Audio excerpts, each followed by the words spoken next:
Hello students, आज कक्षा 11 रसायन विज्ञान में रासायनिक आबंधन और आणविक संरचना मीन जो चैप्टर 3 था उसमें सेकंड वीडियो मतलब उसका पार्ट सेकंड में हम जो आज बात करेंगे कोवालेंट बॉन्ड्स के जो टाइप्स थे वो हाइड्रोजन बॉन्ड और सिग्मा और पाई बॉन्ड के ऊपर आज डिस्कस करेंगे। इससे पहले वीडियो में हम जो इलेक्ट्रोवैलेंट बॉन्ड थे जिन्हें हम आयनिक बॉन्ड्स भी कहते हैं और तो आयनिक बॉन्ड्स जिन्हें हम इलेक्ट्रोवैलेंट बॉन्ड कहते हैं, बॉन्ड किस प्रकार से बनते हैं, उनकी क्या कंडीशन होती है बॉन्ड्स बनने की, उनकी प्रॉपर्टीज़ के बारे में। कोवालेंट बॉन्ड्स मीन जिन्हें हम सहसंयोजी बंध कहते हैं। तो सहसंयोजी बंध की डेफिनेशन, उनके बॉन्ड बनने की स्थिति और उनके गुणों के बारे में। और इसके बाद हमने तीसरा एक बॉन्ड पढ़ा था कोऑर्डिनेट बॉन्ड मीन उप सहसंयोजक आबंध। उप सहसंयोजक आबंध के गुणों के बारे में और उनके बॉन्ड के बारे में हम इससे पहली वीडियो में चर्चा कर चुके हैं। आज हम कोवालेंट बॉन्ड के टाइप्स के बारे में पढ़ेंगे। तो जो कोवालेंट बॉन्ड्स होते हैं मीन जो सहसंयोजी बॉन्ड होते हैं,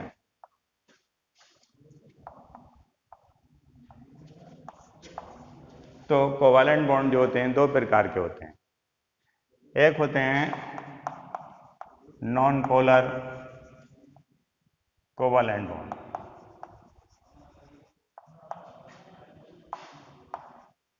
और दूसरे होते हैं पोलर कोवालेंट बॉन्ड।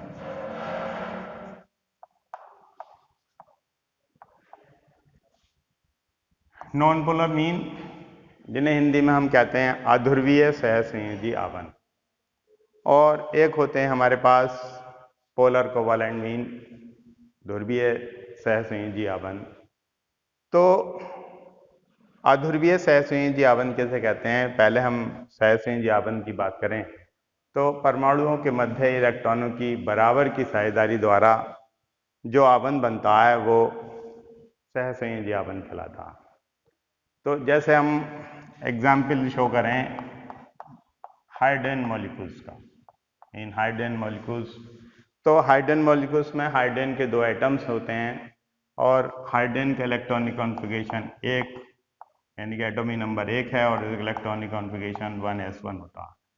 तो इसका मतलब है कि s हाइड्रोजन के आउटर सेल में एक इलेक्ट्रॉन होता है और एक ये दूसरा एटम जिसके आउटर सेल में भी एक इलेक्ट्रॉन होता है। दोनों के मध्य, क्योंकि कोवालेंट बॉन्ड में इलेक्ट्रॉनों की बराबर की साझेदारी होती है। बराबर की साझेदारी का मतलब एक इलेक्ट्रॉन अगर एक परमाणु का होगा तो दूसरा इलेक्ट्रॉन दूसरे परमाणु का होगा, और उसके बीच में जब एक इलेक्ट्रॉन से साझेदारी होगी तो इस तरीके से ये हमारा बॉन्ड बनेगा।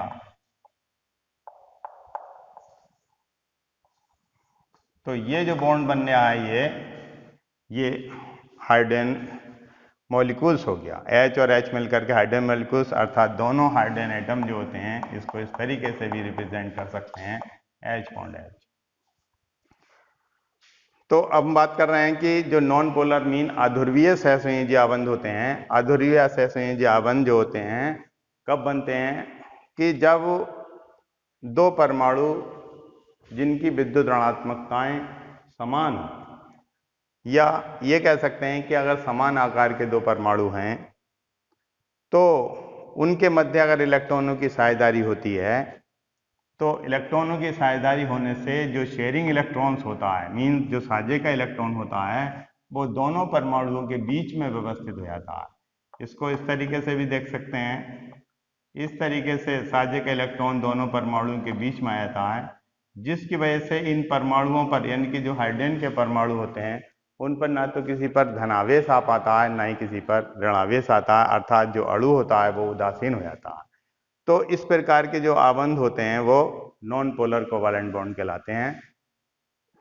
ऐसे भी कह सकते हैं कि अध्रुवीय सहसंयोजी आबंध ऐसे आबंध होते हैं कि जिन यौगिकों में आंशिक आयनिक लक्षण नहीं होता है, या जिनमें साझे का इलेक्ट्रॉन युग्म दोनों परमाणुओं के नाभिकों के केंद्र के, यानी कि उनके नाभिकों के जो बीच की दूरी का जो केंद्र होता है उसमें स्थित होता है, तो उसे जो है हम नॉन पोलर कोवैलेंट बॉन्ड कहते हैं। इसी प्रकार से यदि हम एक एग्जाम्पल और देखें, जैसे हम क्लोरीन अणु की बात करें, क्लोरीन अणु की बात करते हैं तो Cl2, अब Cl2 का में Cl के 2 एटम्स होते हैं, इसका एटॉमिक नंबर 17 होता है। इलेक्ट्रॉनिक कॉन्फ़िगरेशन देखें तो 1s2, 2s2, 2p6, 3s2 और 3p5। यहाँ पर pk यानी कि जो क्लोरीन परमाणु है उसके आउटर सेल में अगर हम इलेक्ट्रॉन को देखें तो 2, 8 और 7 इलेक्ट्रॉन होते हैं, ये इसके वैलेंसी इलेक्ट्रॉन कहलाते हैं। तो एक क्लोरीन परमाणु के आउटर सेल में हम 7 इलेक्ट्रॉन हम इस तरीके से डोनेट कर रहे हैं। इसी प्रकार से एक दूसरा क्लोरीन का आइटम्स है जिसके आउटर सेल में 7 इलेक्ट्रॉन होंगे, क्योंकि क्लोरीन अणु में क्लोरीन के जो मॉलिक्यूल्स है उसमें क्लोरीन के 2 परमाणु होते हैं। तो इन दोनों यानी ये दोनों जो परमाणु होते हैं इन दोनों का साइज एक सा है, या फिर हम कह सकते हैं दोनों तत्वों की विद्युत ऋणात्मकता एक सी है। जब क्लोरीन परमाणु की विद्युत ऋणात्मकता एक सी है तो शेयरिंग ऑफ इलेक्ट्रॉन, अर्थात जो एक इलेक्ट्रॉन के बीच में इनकी साझेदारी हो रही है, तो साझे का जो इलेक्ट्रॉन्स है वो इस तरीके से हम इसको डोनेटेड कर देंगे। ये साझे का इलेक्ट्रॉन दोनों परमाणु के बीच में व्यवस्थित हो जाएगा, एक Cl बॉन्ड मीन एक इलेक्ट्रॉन से इन दोनों के बीच में साझेदारी हो रही है, ठीक है। तो साझे के का जो इलेक्ट्रॉन युग्म है वो दोनों परमाणुओं के नाभिकों के जो बीच का जो केंद्र होगा उसमें उपस्थित होगा। तो इसमें ना तो क्लोरीन परमाणु पर इस पर कोई भी नेगेटिव या पॉजिटिव आंशिक आवेश नहीं होगा, और इसी वजह से ये वाला जो अणु होगा वो विद्युत उदासीन होगा, और जब उदासीन होगा तो इसे हम कहेंगे नॉन पोलर कोवैलेंट बॉन्ड्स। अब हम बात करते हैं पोलर कोवैलेंट बॉन्ड्स की। पोलर कोवैलेंट बॉन्ड में क्या होता है कि इसमें जो परमाणु होते हैं, यानी अर्थात जैसे एग्जाम्पल शो करते हैं HCl का, HCl मीन हाइड्रोजन क्लोराइड। तो इसमें हाइड्रोजन का परमाणु, इसका एटॉमिक नंबर 1, और क्लोरीन का एटॉमिक नंबर 17, इसके आउटर सेल में 7 इलेक्ट्रॉन्स। तो हाइड्रोजन के आउटर सेल का 1 इलेक्ट्रॉन्स है और क्लोरीन के आउटर सेल में 7 इलेक्ट्रॉन्स।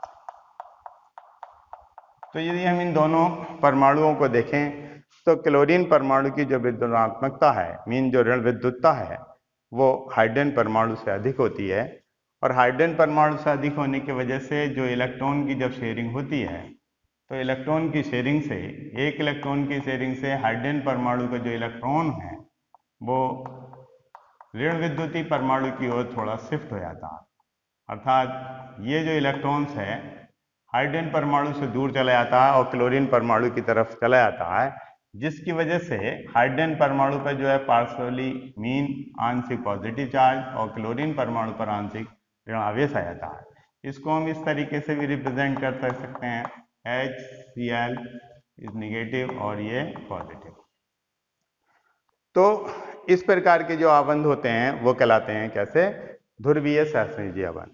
ध्रुवीय सहसंयोजी आबंध इस प्रकार के आबंध, इनमें एक अधिक ऋण विद्युतीय परमाणु उससे कम ऋण विद्युतीय परमाणु के साथ साझेदारी करता है, जिनमें साझे का इलेक्ट्रॉन युग्म अधिक ऋण विद्युतीय परमाणु की ओर थोड़ा विस्थापित हो जाता है, जिसकी वजह से ऋण विद्युतीय परमाणु पर आंशिक ऋण आवेश और हाइड्रोजन परमाणु पर अर्थात कम ऋण विद्युतीय परमाणु पर आंशिक धनावेश आ जाता है।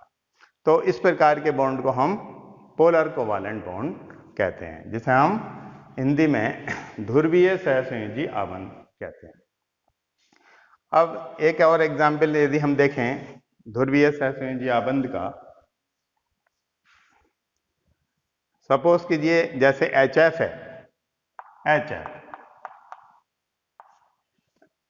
या मान लीजिए हमारे पास अमोनिया का NF3 मॉलिक्यूल्स है, NF3। तो NF3 मीन नाइट्रेन ट्राइफ्लोराइड। तो नाइट्रेन ट्राइफ्लोराइड में एक नाइट्रेन का एटम, इसका एटॉमिक नंबर 7, इसके आउटर सेल में 5 इलेक्ट्रॉन, और एक फ्लोरीन का एटम जिसका एटॉमिक नंबर 9, इसके आउटर सेल में 7 इलेक्ट्रॉन। तो ये नाइट्रेन, इसके आउटर सेल में हमारे पास 5 इलेक्ट्रॉन्स हैं, और फ्लोरीन एटम्स, इनके आउटर सेल में 7 इलेक्ट्रॉन्स हैं। तो फ्लोरीन को हमने क्रॉस के साइन से डोनेट कर रहे हैं।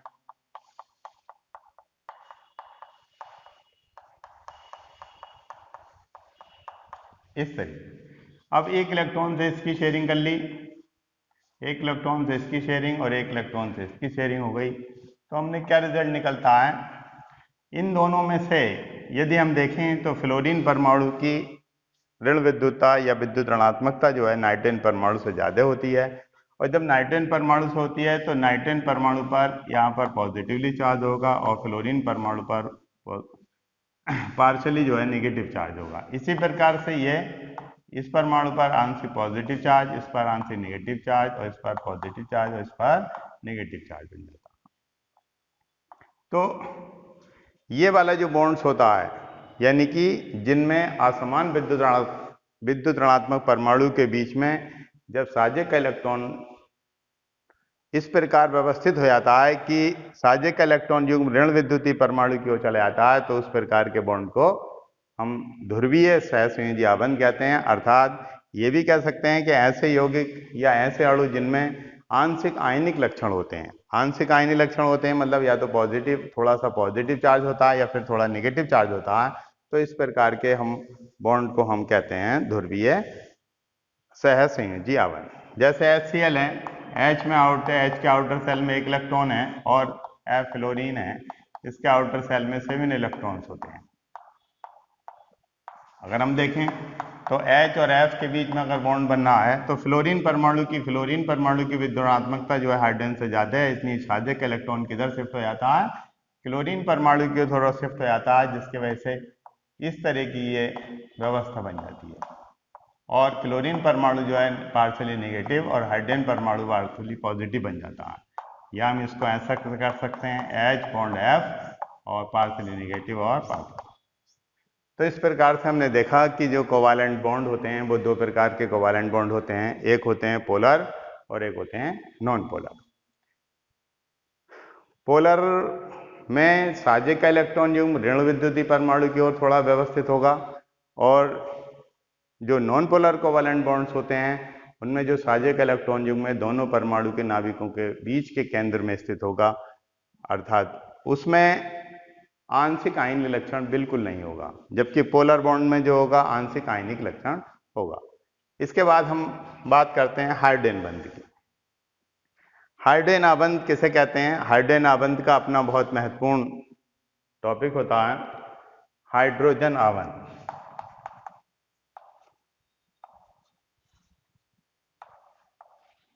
हाइड्रोजन बॉन्ड, तो हाइड्रोजन आबंध जो होता है, जैसे हम हाइड्रोजन का परमाणु लेते हैं तो हाइड्रोजन का परमाणु जो होता है ऋण विद्युतीय परमाणु जैसे F, जैसे O और N के साथ जब साझेदारी करता है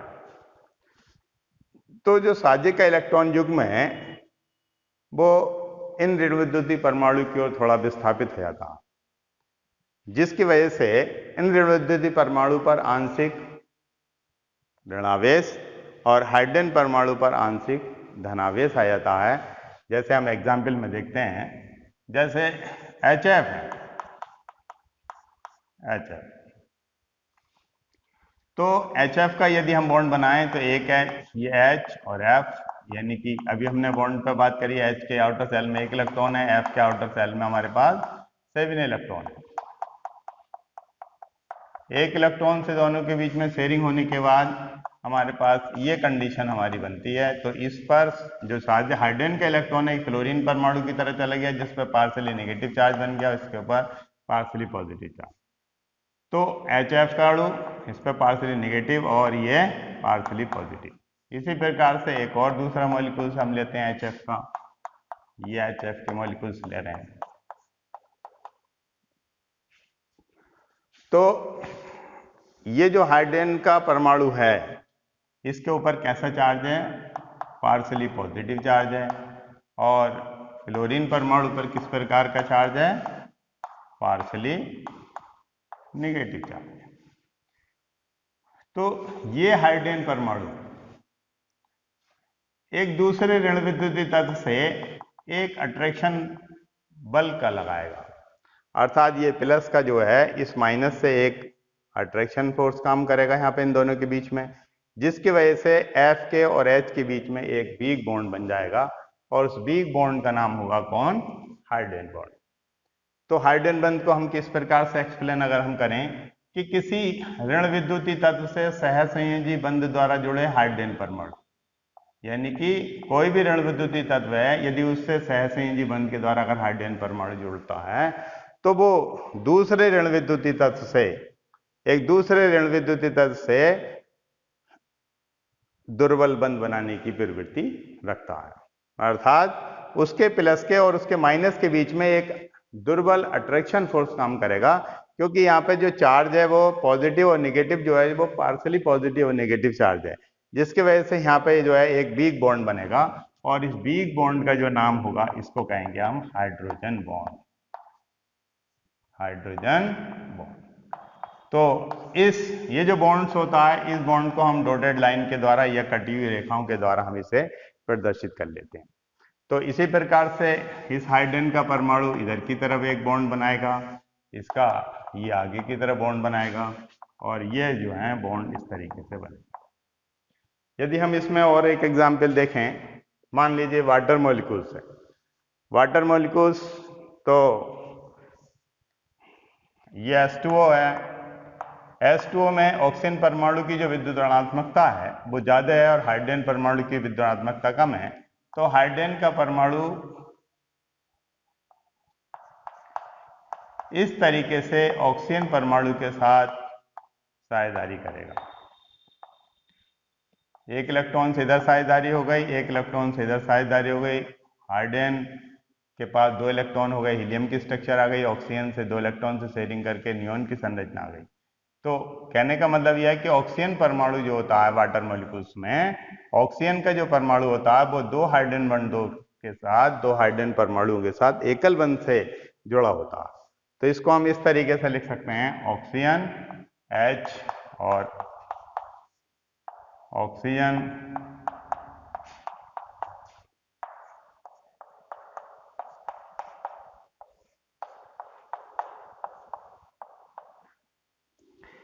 तो ये जो बॉन्ड्स है इसके पास, क्योंकि शेयरिंग ऑफ इलेक्ट्रॉन में ऑक्सीजन की इलेक्ट्रोनेगेटिविटी ज़्यादा है इसलिए हाइड्रोजन की इलेक्ट्रोनेगेटिविटी कम है, तो इसके ऊपर नेगेटिव चार्ज होगा, ऑक्सीजन पर पार्शली नेगेटिव होगा और हाइड्रोजन पर पार्शली पॉजिटिव चार्ज होगा। इसी प्रकार से ऑक्सीजन पर पार्शली नेगेटिव और हाइड्रोजन पर पार्शली पॉजिटिव चार्ज, इस पर नेगेटिव होगा और इस पर पॉजिटिव चार्ज।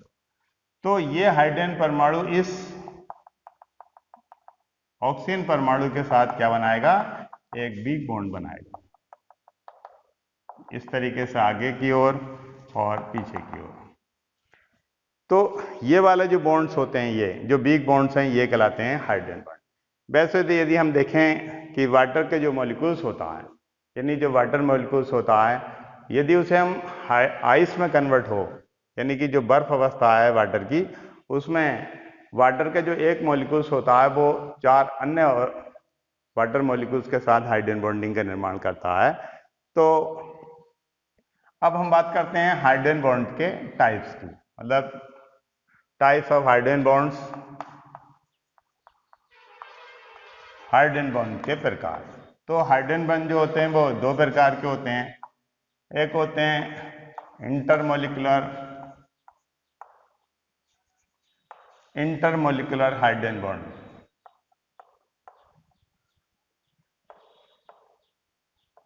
और एक होते हैं इंट्रामोलिकुलर।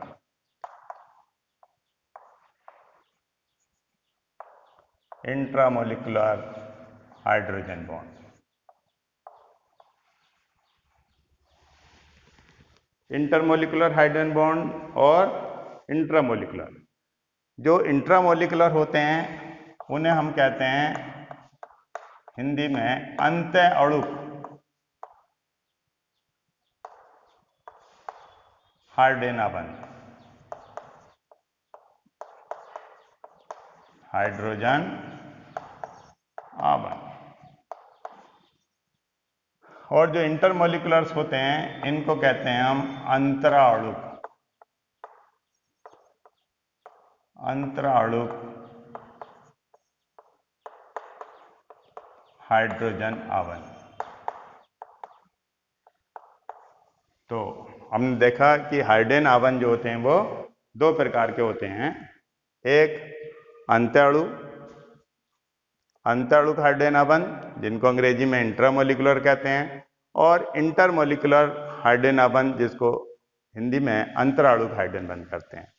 तो पहले हम बात कर रहे हैं इंटरमोलिकुलर हाइड्रोजन बॉन्डिंग की, अर्थात अंतराणुक, अंतराणुक यानी इन दोनों, इसे हम अंतराणुक हाइड्रोजन आबंध भी कह सकते हैं। तो जो अंतराणुक हाइड्रोजन आबंध होता है उसमें क्या होता है कि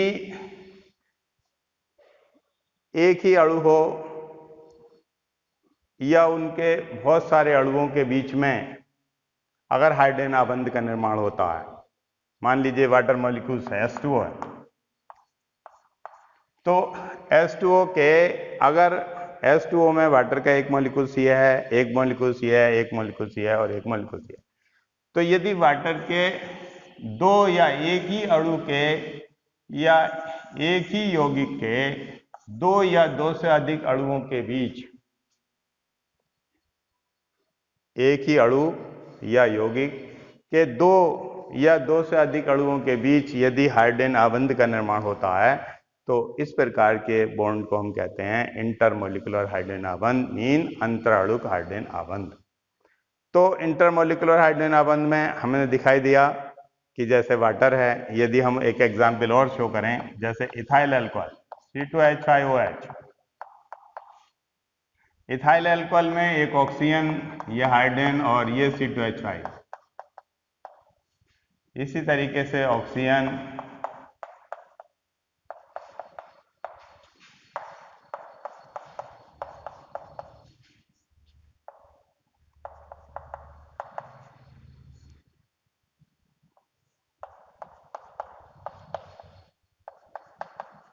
तो ये हाइड्रोजन ऑक्सीजन का परमाणु ऋण विद्युतीय परमाणु से जुड़ा है, इस पे पार्शियली पॉजिटिव और इस पे पार्शियली नेगेटिव, इसी प्रकार से पार्शियली पॉजिटिव नेगेटिव चार्ज इनके ऊपर बन जाते हैं। तो ये हाइड्रोजन का परमाणु, हाइड्रोजन का जो जिस पे पार्शियली पॉजिटिव चार्ज है, तो वो परमाणु पार्शियली, ऑक्सीजन परमाणु जिस पे पार्शियली नेगेटिव चार्ज है उसके साथ एक वीक बॉन्ड बनाएगा और वीक बॉन्ड का नाम होगा हाइड्रोजन बॉन्ड। मगर यहाँ पे जो इथाइल अल्कोहल जो यौगिक है, उस यौगिक के कई अणुओं के बीच में हाइड्रोजन बंध का निर्माण होता है, और जब कई अणुओं के बीच में हाइड्रोजन आबंध का निर्माण होता है तो इसे हम कहते हैं इंटरमोलिकुलर हाइड्रोजन बॉन्ड, मीन अंतराणुक हाइड्रोजन आबंध। तो हमने देखा एक वाटर मॉलिक्यूल्स है, एक एथिल अल्कोहल है, इसके ऊपर हमने हाइड्रोजन आबंध में टाइप देखे। अब हम दूसरे बात करते हैं इंट्रामोलिकुलर। इंट्रामोलिकुलर हाइड्रोजन आबंध में क्या होता है, इसमें यदि एक ही यौगिक है या एक ही अणु है और उसके परमाणु या उसके समूह के बीच में हाइड्रोजन बंध का निर्माण होता है। इंटरमोलिकुलर में इसका एग्जाम्पल होता है ortho nitrophenol. Ortho nitrophenol mean phenol, ये बेंजीन का रिंग,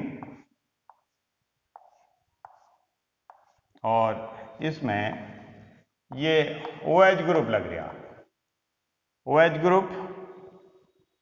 तो इस पे बेंजीन के रिंग से जब OH ग्रुप अटैच होता है तो वो कंपाउंड फिनॉल कहलाता है। क्या कहलाता है? इस OH ग्रुप को कहीं भी अटैच कर सकते हैं, या यहाँ पर अटैच कर लीजिए, ऊपर कहीं भी अटैच कर लीजिए, तो ये फिनॉल है। अब वो कह रहा है कि इसकी ऑर्थो पोजीशन पर नाइट्रो ग्रुप अटैच है। ऑर्थो पोजीशन जो होते हैं एडजेसेंट ग्रुप को कहते हैं, तो एडजेसेंट पोजीशन ये आ गई। तो इस पे जो नाइट्रो ग्रुप लग रहा है एन डबल बॉन्ड के साथ हो और कोऑर्डिनेट बॉन्ड के साथ ही, तो इसमें ये जो बॉन्ड बनने आए, तो ये वाला जो बॉन्ड है ये कहलाएगा इंट्रामोलिकुलर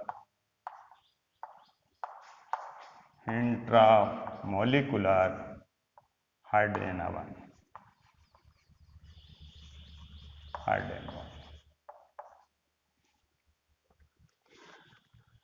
एक ही अणु के डेफिनेशन बनती है इसकी इंट्रामोलिकुलर हाइड्रोजन बॉन्ड की या अंत अणु हाइड्रोजन बॉन्ड की, कि जब किसी यौगिक या अणु के परमाणुओं के बीच में या उनके समूहों के बीच में हाइड्रोजन आबंध का निर्माण होता है, तो इस प्रकार के आबंध को हम इंट्रामोलिकुलर हाइड्रोजन बॉन्ड कहते हैं। जैसे ये एक ग्रुप है OH और एक NO2 ग्रुप है ये, तो कंपाउंड एक ही है ऑर्थोनाइट्रोफिनॉल, और ऑर्थोनाइट्रोफिनॉल में दो समूह के बीच में हाइड्रोजन बंध का निर्माण हो रहा है, इसलिए इस बॉन्ड का नाम है इंटरमोलिकुलर हाइड्रोजन आबंध। इंटरमोलिकुलर हाइड्रोजन बंध, अब एक एग्जाम्पल और देखते हैं। एक एग्जाम्पल होता है ortho hydroxy, example second,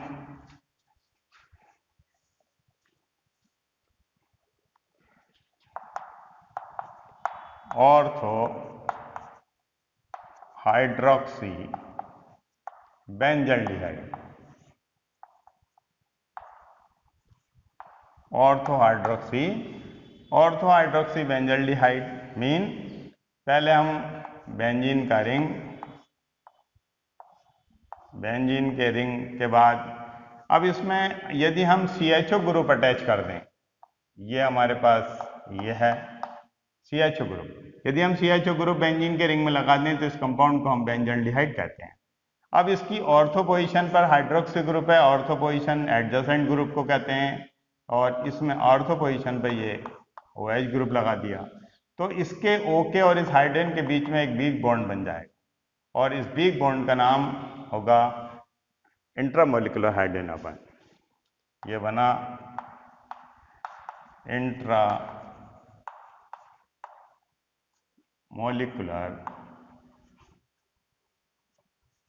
hydrogen bond. तो हमने देखा कि किसी यौगिक या अणु के परमाणुओं के बीच में या उनके समूह के बीच में अगर हाइड्रोजन आबंध का निर्माण होता है तो उसे इंट्रामोलिकुलर हाइड्रोजन आबंध कहते हैं। अब हाइड्रोजन आबंध की वजह से, किसी भी यौगिक में हाइड्रोजन आबंध की वजह से उसके भौतिक गुणों में परिवर्तन आ जाता है। जैसे हम एक क्वेश्चन के माध्यम से आपको बताते हैं। जैसे हम एग्जाम्पल लेते हैं, क्वेश्चन है एक कि H2O जो होता है वो नॉर्मल कंडीशन में मीन साधारण ताप पर जो होता है द्रव होता है, और जबकि H2S जो होती है वो नॉर्मल टेम्परेचर पे जो होती है वो गैस होती है। क्यों होता है ऐसा? H2O, क्वेश्चन ये है कि साधारण ताप पर H2O जो होता है द्रव होता है और H2S जो होती है वो गैस होती है। अभी हमने बताया कि हाइड्रोजन आबंध की वजह से किसी भी यौगिक के जो गुण होते हैं, अर्थात जो उसके फिजिकल प्रॉपर्टीज होती हैं, वो चेंज हो जाती हैं। तो फिजिकल H2O में अगर हम देखें तो H2O में जो हाइड्रोजन बंध का निर्माण होगा, ये हमारे पास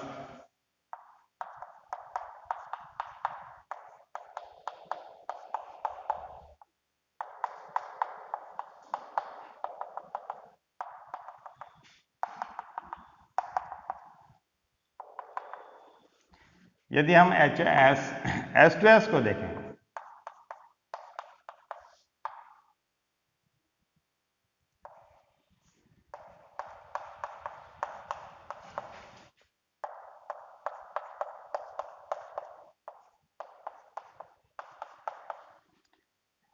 तो फ्लोरीन ऑक्सीजन एटॉमिक नंबर 8 होता है, आउटर सेल में 6 इलेक्ट्रॉन, सल्फर 16, इसके आउटर सेल में भी 6 इलेक्ट्रॉन होता है, परंतु इनके आउटर सेल में इलेक्ट्रॉन समान है, इसका एटॉमिक साइज जो है बड़ा होता है और दोनों एक ही ग्रुप के मेंबर हैं। तो पीरियोडिक टेबल में हमने पढ़ चुके हैं कि ग्रुप में ऊपर से नीचे अगर जाते हैं तो विद्युणात्मकता जो होती है तत्व की विद्युणात्मकता घटती जाती है। इसका मतलब है ऑक्सीजन परमाणु की विद्युणात्मकता ज्यादा है किससे? सल्फर से। तो दूसरी बात, ऑक्सीजन परमाणु का जो साइज है उसमें 2 सेल हैं, इसमें 3 सेल हैं, यानी इसका जो साइज है वो छोटा है और सल्फर का जो साइज है वो ज्यादा है। तो वाटर मॉलिक्यूल्स में हमने हाइड्रोजन बॉन्डिंग आपको दिखाई है कि वाटर मॉलिक्यूल्स में हाइड्रोजन का परमाणु ऑक्सीजन के परमाणु से एक वीक बॉन्ड का निर्माण कर रहा है और ये जो है इंट्रामोलिकुलर हाइड्रोजन बॉन्डिंग हमारे पास बन रही है।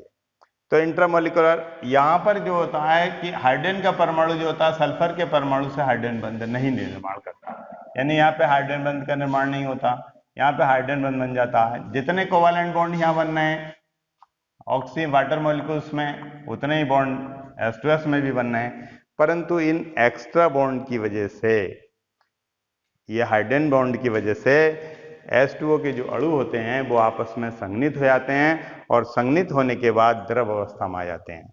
जबकि H2S में हाइड्रोजन बॉन्डिंग नहीं होती। H2S में जब हाइड्रोजन बॉन्डिंग नहीं होती तो वो जो होते हैं वो केवल गैस अवस्था में रहते हैं।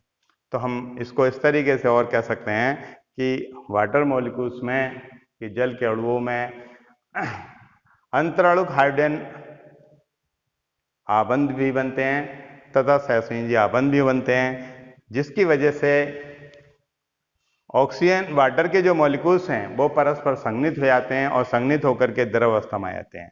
H2S में केवल कोवालेंट बॉन्ड बनते हैं, इसमें हाइड्रोजन बंध का निर्माण नहीं होता है, जिसकी वजह से इनके अणु आपस में संघनित नहीं होते हैं। अब उसके बाद यदि हम इसके ऊपर एक और क्वेश्चन की बात करें तो क्वेश्चन ये बनता है कि H2O का जो बॉइलिंग पॉइंट्स है, वाटर का जो बॉइलिंग पॉइंट्स है वो ज्यादा होता है और H2S का जो बॉइलिंग पॉइंट्स है वो कम होता है। यानी इसका जो बॉइलिंग पॉइंट्स है ये जो होता है हाई होता है और इसका जो बॉइलिंग पॉइंट्स होता है मीन बॉइलिंग पॉइंट मीन क्वथनांक जो होता है वो कम होता है। तो इसका आंसर भी इसी क्वेश्चन पर आधारित है। 2 बॉन्ड वाटर मॉलिक्यूल्स में 2 कोवालेंट बॉन्ड बन रहे हैं ऑक्सीजन से हाइड्रोजन के बीच में, इसी प्रकार से 2 कोवालेंट बॉन्ड बन रहे हैं सल्फर के हाइड्रोजन के बीच में, परंतु इसमें एक्स्ट्रा बॉन्ड और बनते हैं। कौन से? इंट्रामोलिकुलर हाइड्रोजन बॉन्ड बनते हैं, इसमें इंट्रामोलिकुलर हाइड्रोजन बॉन्ड नहीं बनते। जितनी एनर्जी इन बॉन्डों को तोड़ने के लिए चाहिए उतनी एनर्जी इन बॉन्डों को तोड़ने के लिए भी चाहिए, परंतु इस वीक बॉन्ड को तोड़ने के लिए एक्स्ट्रा एनर्जी और चाहिए और एक्स्ट्रा एनर्जी चाहिए जिसकी वजह से इसका जो बॉइलिंग पॉइंट है वो अधिक हो जाता है। तो इस प्रकार से हमने देखा और भी इसके बहुत सारे एग्जाम्पल इस क्वेश्चन पर आधारित हैं। तो हाइड्रोजन बॉन्ड जो होते हैं उसकी वजह से किसी भी एलिमेंट के बॉइलिंग पॉइंट्स में चेंज हो सकता है या उसके फिजिकल स्टेट में चेंज हो सकता है, फिजिकल स्टेट में चेंज हो सकता है। अब अगला पॉइंट आता है हमारे पास sigma bond. Sigma bond, sigma को हम इस तरीके से रिप्रेजेंट करते हैं। तो जो ऑर्बिटल्स होते हैं, यदि ऑर्बिटल, एक ऑर्बिटल में मैक्सिमम 2 इलेक्ट्रॉन रह सकते हैं, यदि किसी भी ऑर्बिटल में अगर 2 इलेक्ट्रॉन्स होते हैं तो उसे फुलफिल्ड ऑर्बिटल कहते हैं। तो वो केमिकल कॉम्बिनेशन नहीं करता। यदि इसके में 1 इलेक्ट्रॉन होता, अगर किसी भी ऑर्बिटल में अगर 1 इलेक्ट्रॉन है तो उसे अर्धपूर्ण मीन हाफ फिल्ड ऑर्बिटल कहते हैं। और हाफ फिल्ड ऑर्बिटल जो होते हैं वो आपस में एक दूसरे से संयोग करते हैं और संयोग करने के बाद बंध का निर्माण करते हैं। तो सिग्मा बंध जो बनते हैं, अगर हमारे पास 2 आधे भरे हुए परमाणु कक्षक हैं और उनके परमाणु कक्षकों के यदि वो आपस में रेखीय अतिव्यापन करें, रेखीय अतिव्यापन का मतलब एक ही रेखा में अगर अतिव्यापन करें तो उस बॉन्ड को कहते हैं हम सिग्मा बॉन्ड। एग्जाम्पल के माध्यम से बताते हैं, जैसे H2 मॉलिक्यूल्स। तो H2 मॉलिक्यूल्स में हाइड्रोजन के 2 एटम्स, इसका इलेक्ट्रॉन एटॉमिक नंबर 1 1s1। तो यदि हम इसको ऑर्बिटल को शो करें तो S में 1 इलेक्ट्रॉन, इस तरीके से S में हमारे पास 1 इलेक्ट्रॉन या प्रदर्शित हो रहा है। अब इसी प्रकार से दूसरा तो s ऑर्बिटल जो होता है, जो इसका जो साइज होता है, यानी इसका जो हम पीछे पढ़ चुके हैं कि s ऑर्बिटल जो होते हैं वो गोलाकार होते हैं। तो इस तरीके से ये हाइड्रोजन का एटम्स है, और ये न्यूक्लियस, ये इसका एटम आउटर सेल, और इसमें ये इलेक्ट्रॉन्स। एक दूसरा ये हाइड्रोजन का एटम और ये इलेक्ट्रॉन। जब इनके बीच में शेयरिंग होगी तो एक H और ये दूसरा H,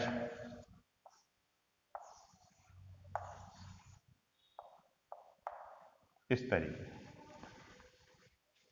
सिग्मा वन जो होते हैं, दो आधे भरे हुए परमाणु कक्षकों के सिरों द्वारा अतिव्यापन से जो आबंध बनते हैं उन्हें सिग्मा बंध कहते हैं। और इसमें जो न्यूक्लियर एक्सिस होती है, यानी जो सिग्मा बंध होते हैं उसका जो न्यूक्लियर एक्सिस होता है, ये जो न्यूक्लियर एक्सिस है जिसे हम अंतरनाभिकीय अक्ष कहते हैं, तो अंतरनाभिकीय अक्ष के बीच, यानी इन दोनों के बीच में इलेक्ट्रॉन की डेंसिटी जो होती है वो सबसे ज्यादा होती है। अर्थात अंतरनाभिकीय अक्षों के बीच इलेक्ट्रॉन की डेंसिटी अधिकतम होती है, तो ये सिग्मा बंध होते हैं। अब सिग्मा बंध की कंडीशन है कि सिग्मा बंध तीन परिस्थितियों में हम आपको दिखा सकते हैं। एक तो सिग्मा बंध होता है SS ओवरलैपिंग के द्वारा, SS ओवरलैपिंग, जिसे हम कहते हैं SS अतिव्यापन। एक होता है SP ओवरलैपिंग और एक होती है PP ओवरलैपिंग। अर्थात SP ओवरलैपिंग में क्या होता है, SP ओवरलैपिंग में एक s ऑर्बिटल जिसकी शेप गोलाकार और एक p ऑर्बिटल जिसकी शेप डंबल शेप, यानी डंबल शेप होती है, और उसके बीच में हाइड्रोजन बॉन्ड बनता है। सॉरी, हाइड्रोजन बॉन्ड नहीं, उनके बीच में जो होता है बॉन्ड बनता है। तो इस तरीके से इसकी संरचना ये बन जाती है, और ये जो बॉन्ड बनेगा ये कहलाएगा SP ओवरलैपिंग। अब p ऑर्बिटल जो होते हैं वो डंबल शेप के होते हैं, ये p ऑर्बिटल हैं ये।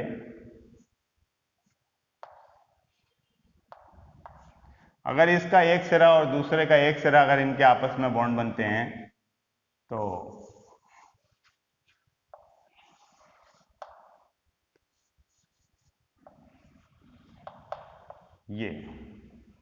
ये जो है सिग्मा बॉन्ड है, ये भी सिग्मा बॉन्ड है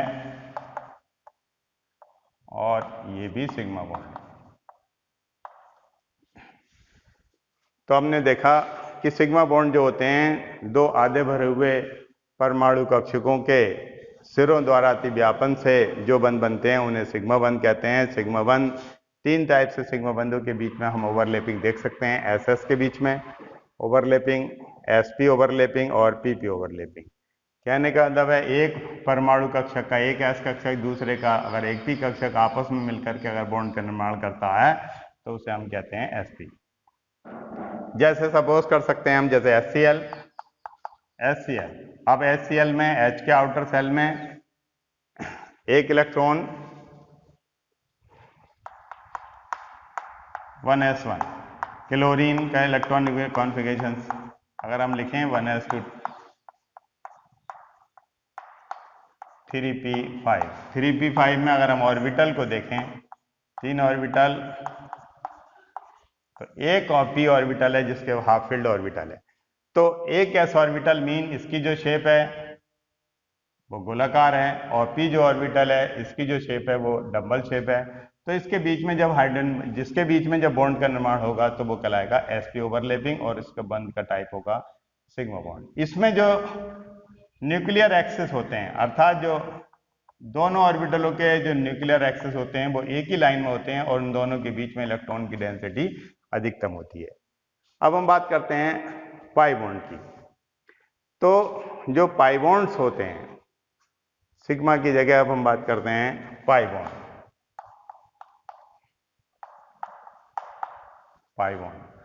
पाई बॉन्ड में क्या होता है, दो हाफ फील्ड ऑर्बिटल होते हैं, और दोनों हाफ फील्ड ऑर्बिटल जो होते हैं वो रेखीय अतिव्यापन नहीं करते बल्कि पार्श्वीय अतिव्यापन करते हैं, जिसको हम कहते हैं side wise overlapping.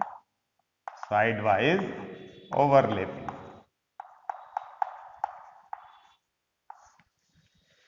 Side wise overlapping मतलब जैसे पी ऑर्बिटल ये है कि ये पी ऑर्बिटल है ये,